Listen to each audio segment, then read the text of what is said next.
Kansubire nti no mwasibye bulungi gye musinzira okubeera nga mumpuliriza mujye baleko gyonna gye mutussako engalo mbasasirako nnyo mwenna bayita mu bizibu eby'enjawulo mbasanyukirako mmwe abatuuse ku buwanguzi abakozi amazaalibwa olunaku olwaleero mbagaliza amazaalibwa amalungi ag'essanyu mu abafiiriddwako abantu bammwe ensaba emyoyo gy'abagenzi Katonda agiwummuze emirembe agiramuze ekisa agumye emitima abako ab'enganda ssaakaate n'ab'emikwano amanya enzo omumbejja Aisha Nassolo mba ntuuse nagandeese essaawa eno yennyini agugaba mawulire kyenkusaba kiri kimu mukwano gwange subscribinga teekako akadde olimo okubeera nga ate omissinga out updates amawulire genkuleetedde essaawa eno yennyini ga mirundi ebiri wabula nga sigenda kwogera nnyo ngenda kuba nkulekerako obutambi naawe mukwano gwange obyewulirireko naye nga olunaku lw'eggulo Calvin Kayanja ffenna tumumanyi bulungi oyo munnange yakoze akatambi bw'atyo n'atutegeeza ti Don Asiya olunaku olwaleero ku ssaawa nga 7 awo munnange agenda kuba mutaka e Uganda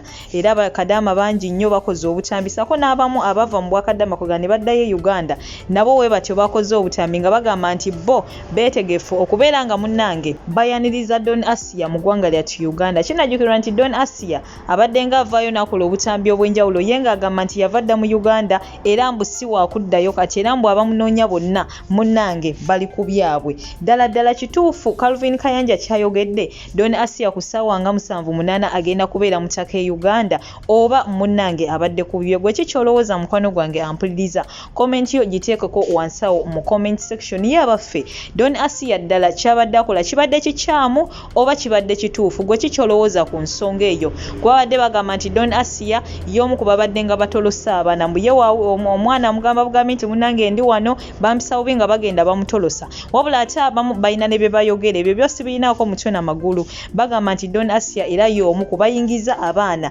mbunno obwamalaaya mbu babalima nti bagenda bafunira ebiyumba ne babateeka mu bwamalaaya ebyo byose birinaako obukakafu wabula gwa birinako obukakafu osobola okujja wano mu comment section n'otubulira gwe kiddala kyolowooza oba kyomanyi Don Asiya ekituufu kyabadde akola naye nga byebyo mukwano gwange ffe tumwagaliza mikisa myerere era tumwagaliza birungi byerere waba wakudda Uganda munnange bwatyo Katonda ate waba abigeze ngenda kuba nkulekerako akatambi ako aka Calvin Kayanja nawe mukwano gwange okewulirireko so nga ate akatambi akalala munnange ka Edi Mezaya bwatyo avuddeyo ng'atubuulira ekituufu ekiri mu makati ga Nobert Mao saakaate ne President Museveni saako n'ensonga ezibadde zigenda mu maaso n'okubeera nga ate ziyitingana nti Nobert Mao bwatyo yakutte ekibiina kya DP n'akiguza President Museveni so munange Edi Mezaya yavuddeyo bwatyo n'atangaaza ku nsonga ezo nti President Museveni akeera atya ku makya n'awa Nobert Mao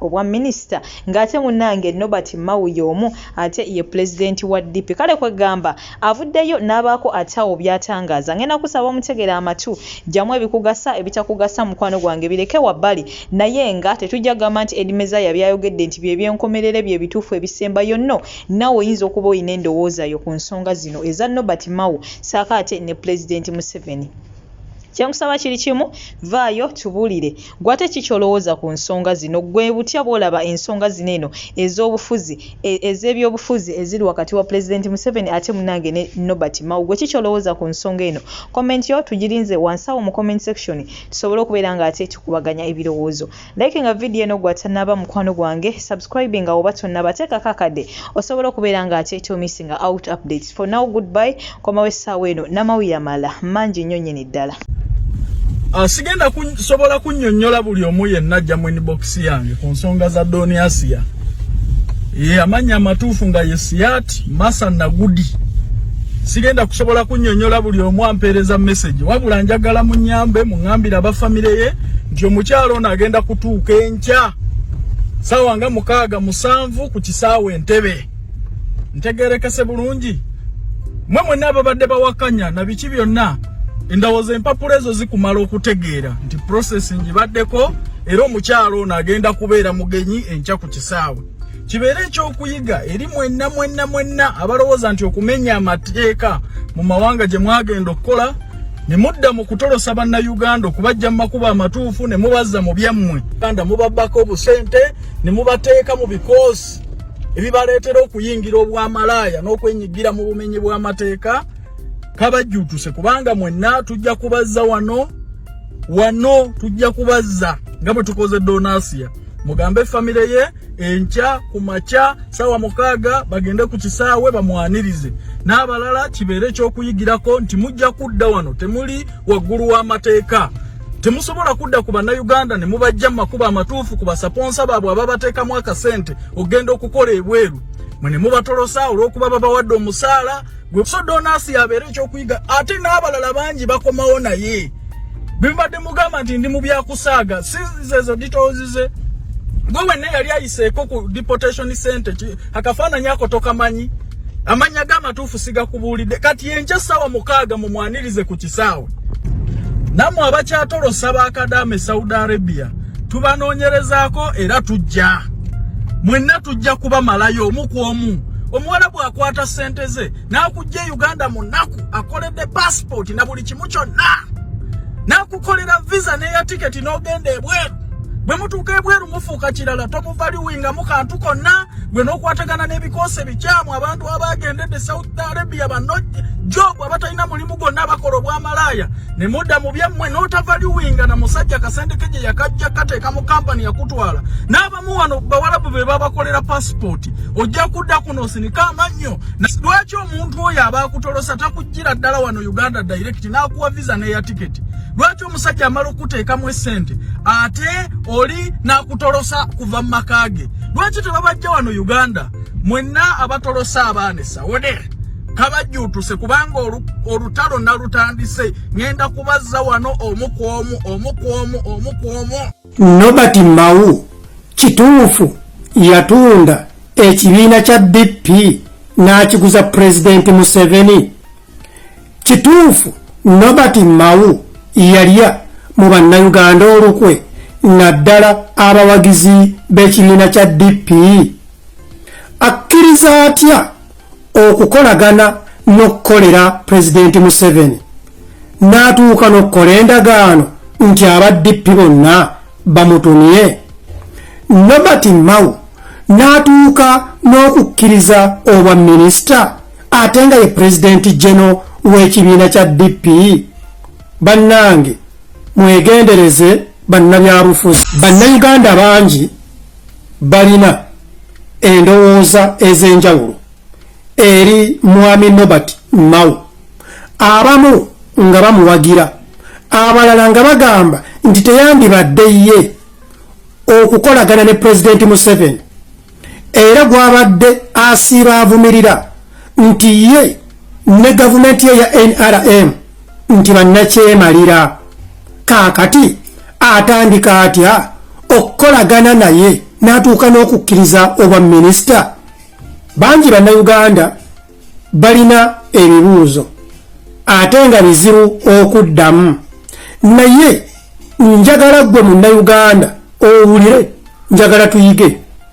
Ani Nobert Mao? Era singa obadde gwe nga ye gwe Nobert Mao wandibadde okola otya?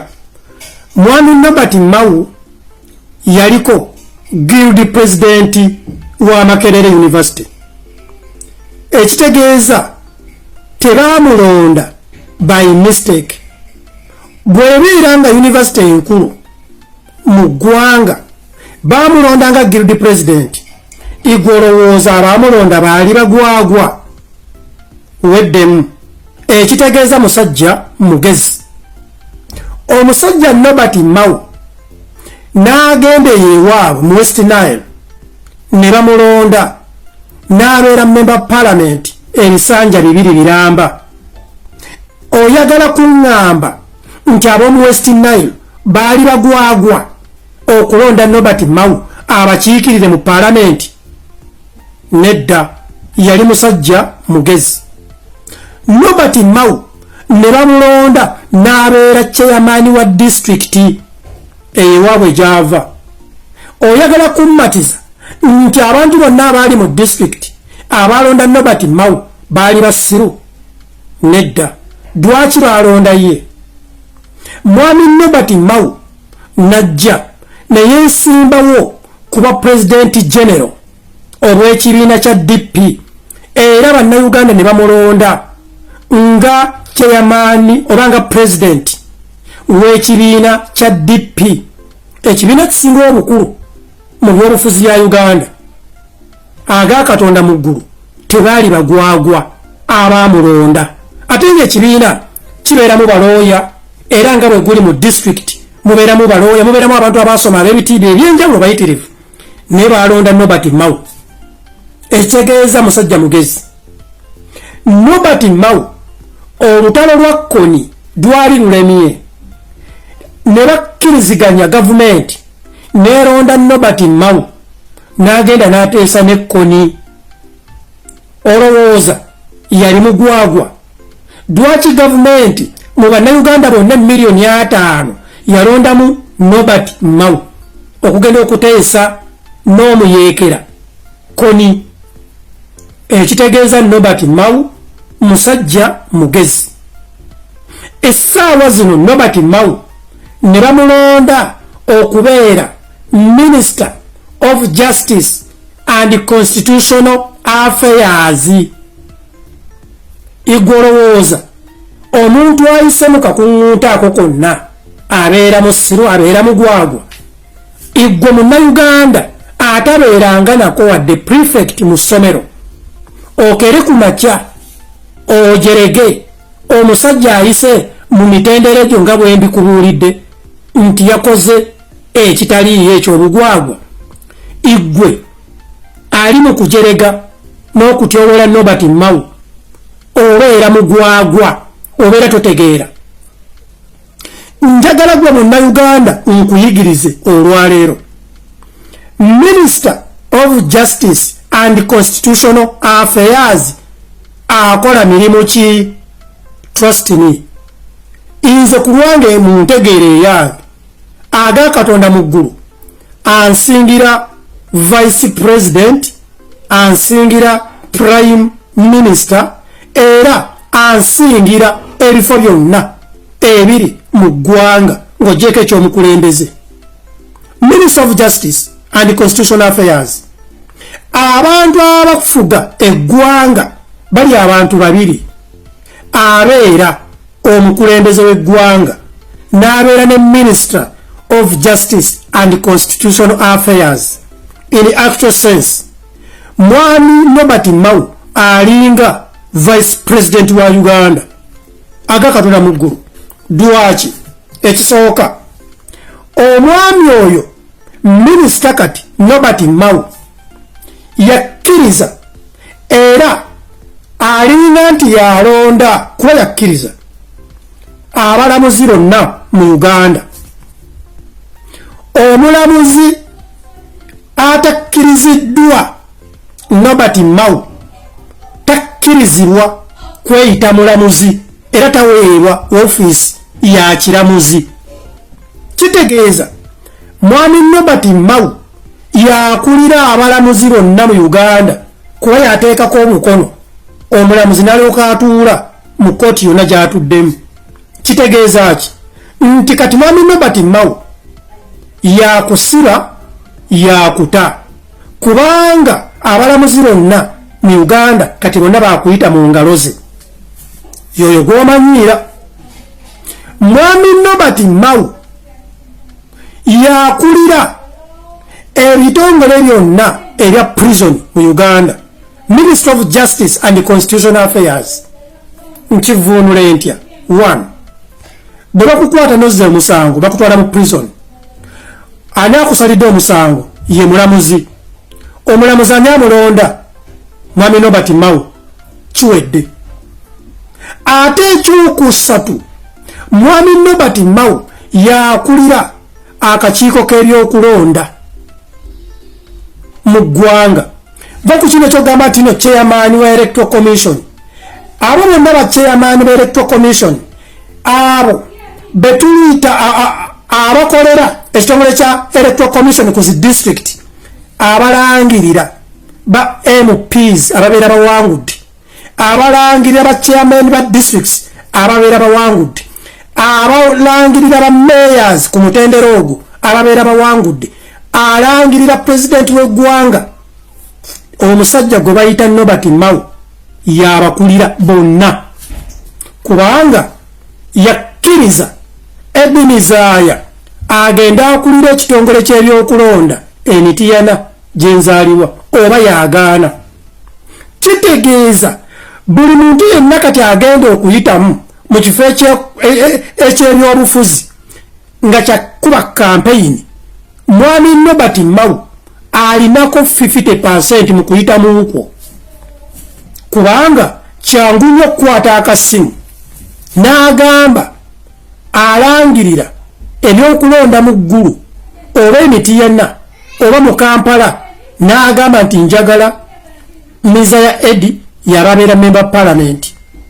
Oli tasobola kuwakanya mukama we kubanga ajja mugoba ku mulimu. Kati ani abakulira electoral commission ye Nobert Mao. Nobert Mao yakulira buli kiteeso ekirina okuteesebwako mu parliament. Minister of Justice and Constitutional Affairs.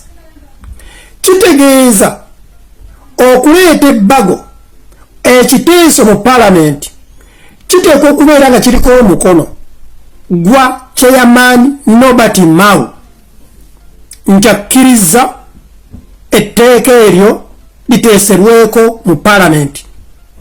Bwe kuba tekuliiko mukono gwe eryo etteeka teriyita. Kati njagala nkubuuze, ani abeera asinga Nobert Mao mu baminisita bonna? Tewali, kubanga electoral commission yefuga ensi, yerangirira omukulembeze w'eggwanga. Minister of Justice, ekitongole ekiramuzi, kye kisalawo buli musango oguli mu ggwanga. Oba kitegeera, ate njagala omanye nti mwami Nobert Mao yakola interpretation ey'amateeka gonna, y'ensonga lwaki yalonda abalamuzi. Kitegeeza nti mwami Nobert Mao asobola okukeera ku makya n'agamba ekibiina kye bayita FDC bakiwandiisa mu nsobi basooke bakijjawo. Neetegereze era bajja kukijjawo. Minister alagidde of Justice and Constitutional Affairs. Era asobola okukeera ku makya n'agamba ekibiina kya NUP mulimu omusajja gwe bayita Bobi Wine yampisaamu eggaali, ekibiina kyo kankijjewo. N'agamba nti ekibiina kino bwe nkyetegereza bakiwandiisa mu bukyamu bajja kukijjawo kubanga ayogedde. Ebibiina byonna ebyobufuzi byonna okubikiwandiisa okufuna certificate kuteekwa okubeera nga kuliko consent ya mwami Nobert Mao. Yoyo gwe muli mu kuzannyirako, naye ng'ate gwe amuyisaamu amaaso nti simanyi yabadde president wa DP, yatuuze DP, tobeeranga nako wadde prefect w'ebyokulya oba class monitor mu nursery oba primary school. Kino kitegeeza ki? Kitegeeza akaliba akendo. Guwewuunye omusajja yali president, guild president ku University Makerere, n'agenda n'abeera member parliament ebisanja 2, n'agenda n'abeera chairman wa district Namba, n'ajja n'abeera president w'ekibiina kya Democratic Party. Kaakati ate ye Minister of Justice and Constitutional Affairs. Akaliba akendo. Otegedde bulungi, teri kintu kiva buvi mu bbanga ne kijja ne kikugwira. Kitegeeza Nobert Mao yalwawo nadda okukolagana ne gavumenti aweereze bannayuganda, kubanga mu DP abadde asiiba agamba nti ayagala afune omukisa alondebwe nga president aweereze bannayuganda. Kaakati yafunye omukisa ne bamusembereza ddala mu gavumenti asobole okutuusa ekirooto kye ekyokuweereza bannayuganda. Kitegeeza ali ku mulamwa. Njagala gwe munnayuganda weebuuzeemu, opposition singa ekedde ku makya neewangula oba president w'eggwanga Uganda, mwami Nobert Mao yalibadde president? Nti nedda. Era yandibadde president yalibadde ava mu kibiina ekyo ekiwangudde, katugambe Kyagulanyi. era mwami Nobert Mao osanga bali mu ba minister mu opposition olw'ekibiina ekyali bali kiwangudde gavumenti. Kati kitegeeza Nobert Mao ali mu kifo ekituufu. Ekirala njagala gwe Munnayuganda nkubuli okuddako nga baakufuuyira emmindi ate nga bagirumbye mu kazambi. Tosobola kuŋŋamba nti n'ofunye omukisa okuweereza Bannayuganda ate nga bulijjo yayana kufuna mukisa kuweereza Bannayuganda nti tojja kuweereza Bannayuganda obeera mugwagwa. Bazadde ba Nobert Mao, famire ya Nobert Mao baamuweerera asobole okuweereza Bannayuganda. Kati afunye omukisa okuweereza Bannayuganda ataagaane bw'obeera ggwe. Nobert Mao okumanya musajja mugezi nnyo n'akeera ku makya n'agamba nkoze ntya okuyingira gavumenti mpeereze Bannayuganda kankole endagaano nga ye ku buyinza bwe baamuwanga President General wa DP. Kaakati gwe vaayo ogende mu zikamera otandike. Nobert Mao yatuliddemu olukwe, ife nga aba DP teyatubuuzizzaako, naye nga ekyamazima kiri nti essaawa zino ye minisita ate yogera mpola kuba asobola okukeera ku makya n'agamba ekibiina kyo nkijjeewo. Ge maanyi ge bawadde Nobert Mao. Asobola n'okukeera ku makya n'agamba nti NRM ngijjeewo. Ge maanyi gavumenti ya President Museveni gewadde Nobert Mao. President Museveni yakola nsori okulonda Nobert Mao kuba Minister of Justice and Constitutional Affairs. Nedda okusinziira lwenzize nkusomera Nobert Mao osobola okutubuulirayo igwe ng'omuntu agwa mu category ya Nobert Mao ali smart bwatyo ng'ayise mitendera alina CV etukula bwetyo nti simulina. Etegeeza Nobert Mao abadde mutuufu okutula mu kifo ekyo. Kitegeeza President Museveni yakola kituufu. President Museveni okuddira Nobert Mao amusike akole naye muwanguzi. Kitegeeza kaakati ebibiina ebirala obubaka bwe bagenda bagamba ensi nti President Museveni dictator biki tebakyasobola kiruulira nsi olw'ensonga emu. Omuntu asobola okuyimirirawo n'agamba nti Cecilia Ogwalo yaliwo FDC kati Minister of Environment. Mama Mabira yebetanywa ndowooza bwe bityawo omanyi abo basibawula abo. Najja nagamba nalondayo omukyala Betty Kamya eyali president wa kibiina ki n'amufuula Minister w'ekitongole omuli ssente empya n'enkadde. Najja n'alonda omukyala Nakiwala Kiyingi n'amuwa obwa Minister yamujja mu DP. Kati alonze President General wa DP amuwadde oba Minister. Osobola otokera ku makya n'ogamba nti President Museveni dictator. President Museveni amazima ali mu kubala lupapula ku lupapula mu ngeri entuufu. Okuddako ng'olina akatuli ku mutwe gwenza okuvayo n'onenya Mao. Era njagala nkubuuze igwe agamba nti mwami Nobert Mao yakola bubi olwanirira ki? Si kufuna mukisa kuweereza Bannayuganda agukuwadde President Museveni. Ate nga nkukakasa President Museveni ali mu byabufuzi byazannya in a smart way. Nti President Museveni awikaninga ebibiina by'obufuzi technically, which is okay. Talina gwalwanye naye. Agamba nti gwe jangu n'akuwa omulimu onoosobola okuddamu obeere vabo nga bw'obadde.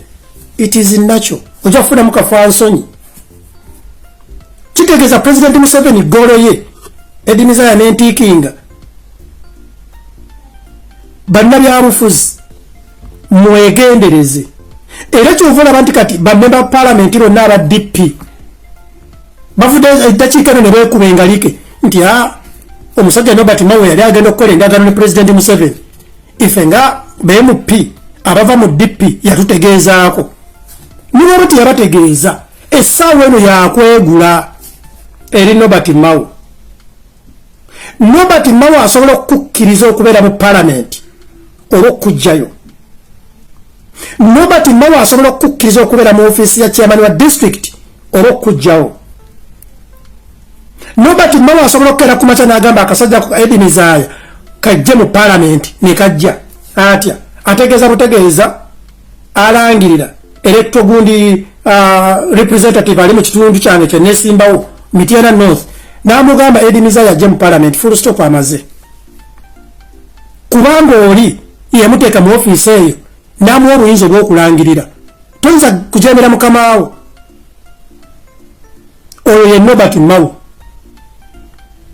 Era abantu nga Bobi Wine, abantu nga Elias Lukwago, abantu nga Robert Namboozi, ababadde bajja bamu ebituli Nobert Mao, tewakyali muntu n'omu ayinza kufulira kigambo na kimu nga kikuba ekituli kyonna mu Nobert Mao okuddako gwe atunda obutungulu, kuba Nobert Mao talina kyakwetaagisa. Gwosobola okuba n'oyogera ku Nobert Mao. Ne Bobi Wine bw'avaayo oba bano bampuuga bamaani abo abanene ne bavaayo ne bamala gwogera ku Nobert Mao, asobola okukeera ku makya n'agamba nti Elias Lukwago katoli wa FDC nti ye okay. Ne mwesimbawo omwaka ogujja n'ojja kuba meeya, road meeya, n'agamba alangirira nti Elias Lukwago simwagala mu ofiisi, tojja kuyitamu. Kitegeeza ke kaseera mwenna mugende nga mufukamidde ewa Nobert Mao, ye Minister of Justice and Constitutional Affairs. Era yakulira okutaputa Constitution. Obadde tokitegedde. Ekigambo justice kitegeeza balamuzi, ekitongole ekiramuzi oba essiga eddamuzi. Omujega ajja kuŋŋamba nti ate waliwo simanyi Chief Justice. Yes, alondebwa President butereevu nti yes. Chief Justice talonda balamuzi. Abalamuzi balondebwa omusajja gwe bayita Nobert Mao. Bino temujja kubitegeera abataasoma era bataagala kusoma. Ababitegeera be baffe atwala obudde n'agamba nti minisita ono ki nze lwaki mmanyi ebintu bino, kubanga nange neetegekera okufuuka minisita wa Uganda, kuba ndaba nsobola okukola emirimu oba njagala amazima neetegekera okufuukako ambasada wa Uganda. Yensonga lwaki nze mbeera eno mu masannyalaze gange genkanika e Sweden oba baasi zenvuga e Sweden naye nga nsoma nnyo nti Minister of Justice and Constitutional Affairs akola mulimu ki. Oyinza n'okutuuka e Uganda n'obeerako minisita gw'obuuza nti owange minisitule gye baakuwa ekola mulimu ki nga tamanyi naye nga Edinizaya mmanyi. Nze nava kalangaalo tompita mujeganga ggwe.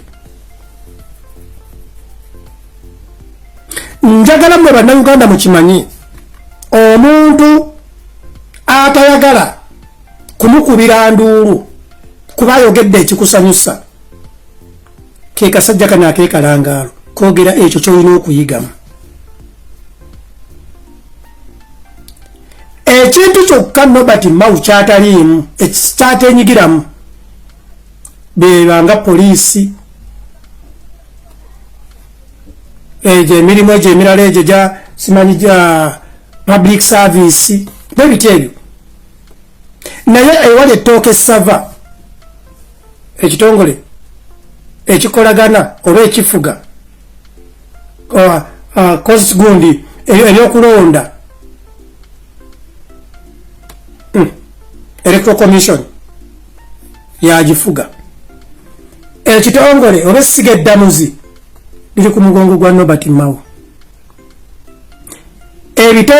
Ebiteesera mu ggwanga mu Parliament biri ku mugongo gwa Nobert Mao. In actual sense ani abeera deputy oba vice president wa ggwanga beeramu amagezi nkulaze gavumenti neeronda mu bantu emiliyoni 5 balonda Nobert Mao agenda ateese n'ekkoni lwaki teyalonda oyo gwolowooza omugezi kiba kitegeeza gwe gwolowooza nti mugezi mugwagwa yensonga lwaki gavumenti yamulonda neeronda Nobert Mao ate indeed nekikola olutalo ne luggwa President Museveni mugezi President Museveni atuula n'agatta n'ayawuza era imwe bannabyabufuzi abalala balina ebibiina by'ebyobufuzi mwegendereze nnyo kubanga President Museveni mugezi